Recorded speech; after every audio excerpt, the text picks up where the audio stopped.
Sherri mes Benitës dhe Elionës nuk nisi atë çast. Ai kishte kohë që fermentoi si një plagë e mbuluar keq që dukej se po shëroi, por në të vërtetë po thelloi. Fjalët e pathëna, shikimet e shmangura, një ndjenjë padrejtësie që rritej në heshtje, të gjitha kishin ndërtuar një tension që kërkonte vetëm një shkëndi. Eliona kishte zgjedhur vaskën si një strehë të përkohshme.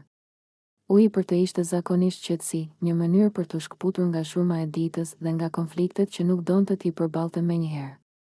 Ajo mendonte se aty, mes avullit dhe heshtjes, ishte e paprekshme. Por qetësia nuk është gjithmonë mbrojtje, ndonjëherë është thjesht vonesë. Benita nuk hyri në banjë me plan. Ajo hyri me një barë emocionesh që s'dinin më të prisnin. Zemërimi i saj nuk ishte i pastër, ishte i përzier me shgënjim, ndjenjë tradhtie dhe një frikë të thellë se nuk po dëgjohej. Kur pa Elionën në vask, për një çast hezitoi.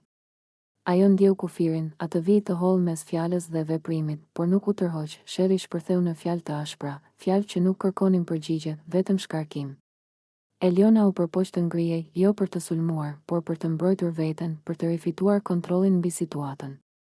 Ishte pikërisht ai çast që ekuilibri që e bëri gjithçka të përshkallëzohej. Veprimi i Benitës, tërheqja e flokëve, nuk ishte një akt force, por një akt humbjeje kontrolli. Ishte instinkt, jo strategji. Një reagim i çastit që e kaloi konfliktin nga verbal në fizik. Nuk kishte mizori të menduar, por kishte pasoja reale. Uji nuk e zbuti goditjen emocionale, përkundrazi, e bëri momentin më të brisht, më të paharrueshëm. Në atë sekond, të dyja e kuptuan se diçka kishte ndryshuar përgjithmonë. Eliona nuk bërtiti nga dhimbja fizike, por nga shkelja e kufirit.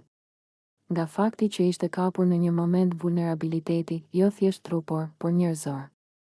Ndërsa Benita, sa po e kuptoi çfarë kishte bërë, ndjeu një zbrazëti të menjëhershme, një ndjenjë që zemërimi i saj nuk e kishte zgjidhur asgjë. Përkundrazi, kishte shtuar një faj të ri. Eseja e këtij momenti nuk është për dhunën, por për çastin kur njeriu humb aftësinë për të ndaluar veten. Për mënyrën se si konfliktet e pasgjidhura kërkojnë dalje dhe, kur nuk u jepet fjalë, marrin trup. Për ironinë e faktit që Eliona kërkoi qetësi në ujë, ndërsa Benita kërkoi drejtësi në veprim, dhe asnjëra nuk e gjeti atë që kërkonte. Pas sherrit, heshtja ishte më e rëndë se britmat. Banjoja, që pak minuta më parë ishte vend pushimi, u kthye në kujtesë. Benita doli me hapa të pasigurt, e vetëdijshme se kishte kaluar një vijë që nuk harrohet lehtë. Eliona mbeti për disa çaste pa lëvizur. Jo nga frika, por nga nevoja për të kuptuar se si kishte arritur situata deri aty. Ky episod nuk është fundi i historisë së tyre, por një pikë kthese. Sepse konfliktet e vërteta nuk maten me atë që bëjmë në kulmin e zemërimit, por me atë që jemi të gatshëm të përballemi pasi zemërimi bie.